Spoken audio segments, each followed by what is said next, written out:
Ya kalau di dalam negeri yang saya baca itu baik politisi, opini publik itu betul-betul nggak setuju dengan perang gitu ya.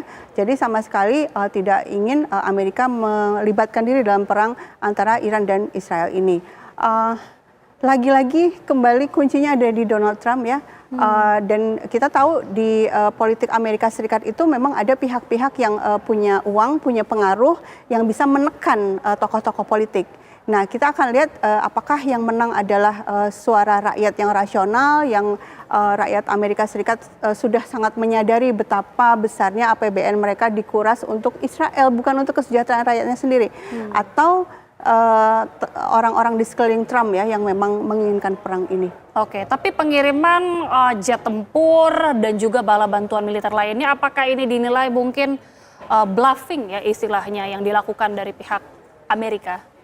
Sementara seperti itu ya, sementara masih sepertinya untuk unjuk kekuatan, berharap Irannya takut gitu kan, tapi kemudian kan sudah dibalas juga oleh pemimpin Irannya ya, dia mengatakan akan terus melakukan serangan dan bahkan justru memperingatkan Amerika jangan bertindak bodoh gitu ya, dengan dengan ikut campur dalam perang ini. Oke, kita tentunya masih menunggu sikap dari Amerika Serikat, apakah ini hanya unjuk gigi, bluffing, atau memang akan diwujudkan. Tapi sementara itu bagaimana dengan Israel, Mbak Dina? Apakah ketika tidak ada bala bantuan, katakanlah Amerika Serikat tidak jadi mengerahkan bantuan, apakah memang secara kekuatan Israel ini mampu, apalagi sudah 2 tahun menghadapi perang di Gaza?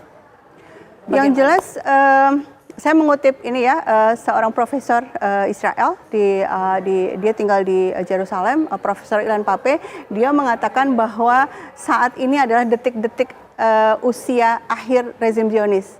Karena ada indikatornya, salah satu indikator terkuatnya rezim Zionis ini sudah sangat lemah adalah ekonominya yang semakin berat, semakin sulit gitu ya, dan banyak perusahaan yang ditutup, eksodus besar-besaran gitu kan, investasi juga ditarik karena takut. Hari ini kabar terbaru stok pasar saham juga anjlok. Nah, ketika ekonomi semakin sulit seperti ini, dengan cara apa dia berpanjang-panjang dengan perang gitu ya?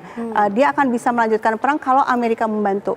Makanya Netanyahu tidak bisa tanpa bantuan dari Amerika. Tidak bisa. 80% senjatanya Israel itu dari Amerika Serikat. Dan Amerika Serikat juga memberikan hibah tahunan.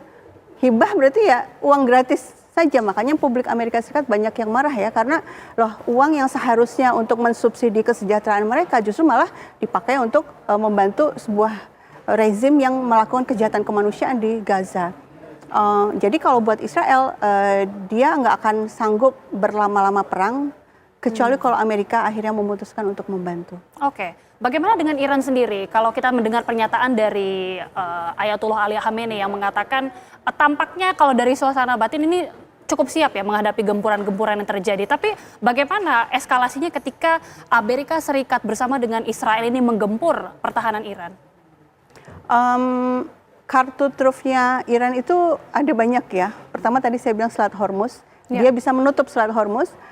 Dan semua negara akan berhitung ini gitu kan, kalau itu terjadi akan banyak sekali yang rugi. China, Rusia gitu kan, China akan mengusahakan banyak hal untuk mencegah ini terjadi. Dan kemudian Iran juga punya kartu truf, dia mampu melakukan serangan-serangan ke pangkalan-pangkalan militer Amerika Serikat yang ada di Timur Tengah. Nah itu kan membuat negara-negara yang menampung pangkalan militer Amerika ini juga cemas juga, misalnya Qatar misalnya gitu ya, atau Jordan atau Arab Saudi. Jadi ini ada kemungkinan juga menjadi salah satu strategi dari Iran ya? Iya betul, jadi kan kalau misalnya Iran kemudian menyerang pangkalan militer Amerika Serikat di Qatar misalnya, buat Qatar itu pukulan besar. Memang yang hancur cuma pangkalan militernya, tapi secara ekonomi dia akan sangat terpukul, karena orang akan takut berinvestasi ke sana, takut berwisata ke sana. Ekonomi juga akan hancur, sehingga negara-negara monarki Arab juga pasti akan mengusahakan gimana caranya supaya tidak terjadi perang regional. Gitu. Oke, seberapa kuatkah militer dari Iran ketika Ayatullah Ali Khamenei mengatakan tidak gentar, bahkan siap untuk berperang, tapi kekuatan militernya sendiri bagaimana sejauh ini? Ya, kalau dari sisi spending ya, military spending memang angkanya itu kecil ya. Jadi Iran itu military spending tahun 2024 itu cuma 7,4 miliar US dollar. Bandingkan dengan Arab Saudi misalnya 80, ya 10 kali lipat. Kalau Israel itu 6 kali lipat, yang 46 USD. Military spendingnya kecil, tapi dia itu kuncinya ada di kemandirian. Dia produksi sendiri. Nah, sehingga nggak bergantung pada luar. Dan itu sudah dibangun selama puluhan tahun industri senjatanya, sehingga stok senjatanya, stok rudal, stok drone-nya itu udah sangat banyak. Dan ya di HI itu ada istilah aktor rasional ya, negara itu aktor rasional. Ketika dia memutuskan untuk membalas dengan segala resikonya, berarti cadangan senjatanya juga cukup untuk perang jangka panjang.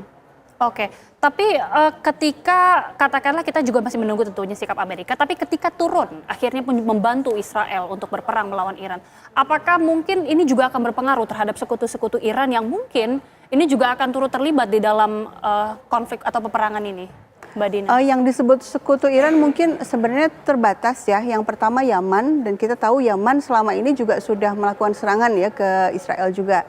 Dan Yaman sudah menyatakan, pemerintah de facto Yaman ya, sudah menyatakan akan membantu Iran.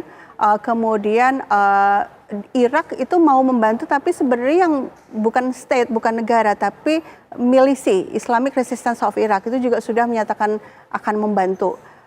Yang lain ya cuma itu aja ya, yang disebut sekutu ini gitu ya. Mungkin saja Rusia, Cina membantu, tapi logistik ya. Seberapa mungkin bantuan dari Rusia dan Cina? Kemungkinan besar karena pertaruhan ekonominya juga besar. Kalau Selat Hormuz ditutup, China sangat bergantung dengan minyak dari Timur Tengah kan. Jadi ya buat China ini juga pertaruhan besar. Kalau buat Rusia pertaruhan ini ya, dominasi di Timur Tengah.